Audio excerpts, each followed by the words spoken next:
There has been a major announcement from Pakistan on its multi-billion-dollar gas pipeline deal with Iran. Haim has all the details for you. Thank you so much, Shivan. Now, just last week, Iran's foreign minister had urged Pakistan to complete its part of a much-delayed gas pipeline between the two countries, and now Pakistan has pulled out. Tehran says it has already invested $2 billion in the pipeline on its side of the border. Here's a look at what's happening. Now, Pakistan has temporarily shelved the multi-billion-dollar gas pipeline project to import cheap energy from neighboring Iran. The project was initially conceived as India-Pakistan-Iran gas pipeline. Later, New Delhi exited. It became a bilateral project between Islamabad and Tehran. Tehran has been claiming to have completed its side of the over 1,000-kilometer pipeline. A groundbreaking ceremony was jointly conducted by then-President Asif Ali Zardari and Mahmoud Ahmadinejad in March 2013. And Pakistan had committed to complete its side of the project by January 2015. However, in February 2014, then Petroleum Minister Shahid Abbasi told Parliament that Iran-Pakistan project was off the table due to international sanctions. Now, Pakistan has issued a force majeure and excusing event notice to Iran. Force majeure is a provision in a contract that frees both the parties from obligation if an extraordinary event directly prevents one or both of the parties from performing. A non-performing party may use a force majeure clause as excuse for non-performance for circumstances beyond the party's control and not due to any fault or negligence by the non-performing party. Now, the project has been in cold storage for years. Pakistan has expressed its inability to pursue the project as long as the US sanctions on Iran remain in place, or Washington tacitly greenlights Islamabad to go ahead. Now, since 2005, EU, the UN and the United States sanctions have targeted Iran for violating treaties under which it promised not to pursue nuclear weapons.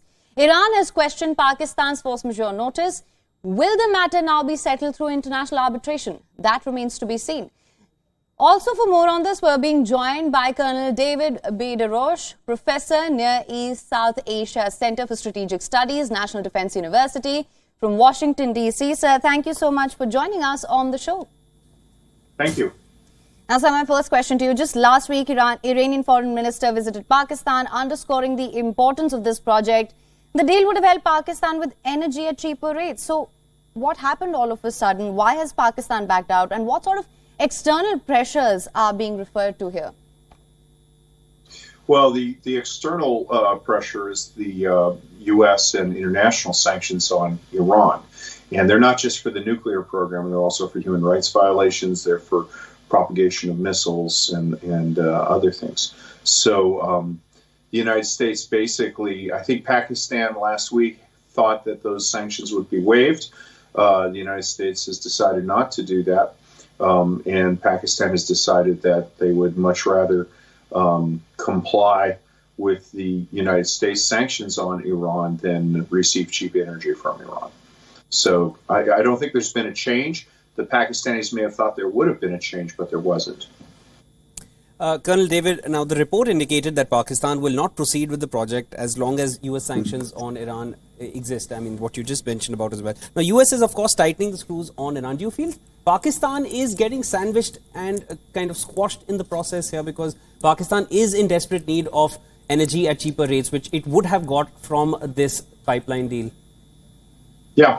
Yeah, I think that it is rather unfortunate for Pakistan, but unfortunately, when the United States has global interests, and we've decided that our interests in not rewarding Iran for its bad behavior sort of outweighs the benefits that might accrue to Pakistan. And I think that. It's possible to envision a scenario where that calculus will change, but it'll take a while. Right, so that being said, Tehran claims to have finished its segment of the pipeline. That's about 1,150 kilometers. And now Pakistan, it's backed out from the deal. What repercussions will it have for Pakistan? How will this affect Pakistan's relations with Iran? Well, it won't be a positive one. So, I mean, what Iran will claim is that they made a huge investment and that Pakistan did not honor its part of the commitment, so Pakistan must pay Iran for the investment they made. Pakistan, as you noted in your report, claims, look, we tried, but we couldn't do it, force majeure. You can't hold us to that. I'm not sure what the status is of Pakistani assets in Iran. The Iranian legal system is not regarded as a neutral one, but so I can imagine that anything that's in Iran will probably be seized. And there's possibility, Iran has a habit when they have an argument with a country of seizing their embassy, overrunning their embassy. So they've done it to us, they've done it to the Saudis. But legally, I think that Pakistan is on pretty strong ground. And, the country is in dire financial straits. One of the first laws of finance is you can't get blood from a stone. So I think that Iran is just going to have to suck this up. And, maybe they'll modify their behavior, maybe they won't. But the pipeline will probably not be built while Iran continues to have these issues with the United States. All right. Thank you so much for joining in on the broadcast, sir.